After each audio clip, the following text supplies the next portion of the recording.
Welcome to SMS creations movie review. நீங்கள் பார்க்க போகிற படம் என்னென்னு பார்த்தீங்கன்னா பாட்டில் ராதா.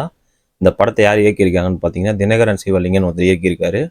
நம்ம குரு சோமசுந்தரம் வந்து ஹீரோவை ப்ளே பண்ணியிருக்காரு. இந்த படத்தில் நம்ம குரு சோமசுந்தரம் எப்படி நடிப்பார் உங்களுக்கே தெரியும்.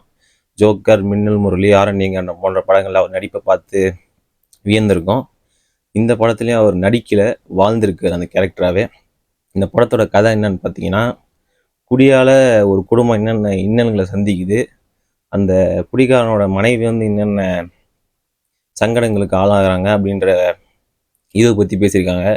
ரீஹாபிலிட்டேஷன் சென்டரில் நடக்கிற இதை பற்றி பேசியிருக்காங்க.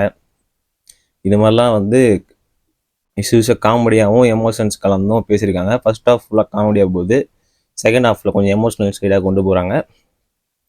நம்ம குரு சோமசுந்தரம் வந்து நடிப்பில் வாழ்ந்திருக்காரு. அவன் ஹீரோயின் சஞ்சனா வந்து அவங்களும் அந்த கொடுக்கப்பட்ட கேரக்டரை சூப்பராக பண்ணியிருக்காங்க. நம்ம ஜான் விஜயும் கேரக்டரில் கலக்கிறாரு. அவர் மட்டும் இல்லாமல் நம்ம லொல்லு சோபா மாறன் அங்கங்கே வந்து காமெடியில் பட்டையாக கலப்பிட்டு போகிறாரு.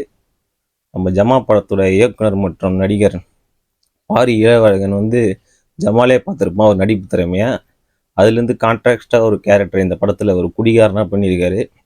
ஆச்சியஸில் ஒரு குடிகாரன் எப்படி இருக்கணும் அதை அப்படியே ரெப்ளிகேட் பண்ணியிருக்காரு. தேட்டரில் சூப்பராக இருக்குது பார்க்குறதுக்கு ஒரு நடிப்பு.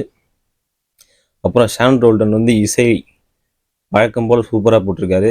பாடல், பின்னணி இசை எல்லாமே கேட்க அருமையாக இருக்குது. படத்தோட எடிட்டு எல்லாமே சூப்பராக இருக்குது. சினிமாட்டோகிராஃபியும் டாப் லெவல். முக்கியமாக படத்தோட ரைட்டிங் வந்து சூப்பராக இருக்குது. சீன் ஸ்டேஜிங்கு, பிளாக்கிங் எல்லாமே சூப்பராக இருக்குது. இந்த படம் வந்து ஒரு இப்போ நடக்கிற சமூக பிரச்சனையை நல்லா பேசுது. ரஞ்சித் அண்ணா, இது மாதிரி உங்கள் நீலம் ப்ரொடக்ஷன்ஸ் இன்னும் நிறையா படம் பண்ணுங்கள். வாழ்த்துக்கள்லாம்.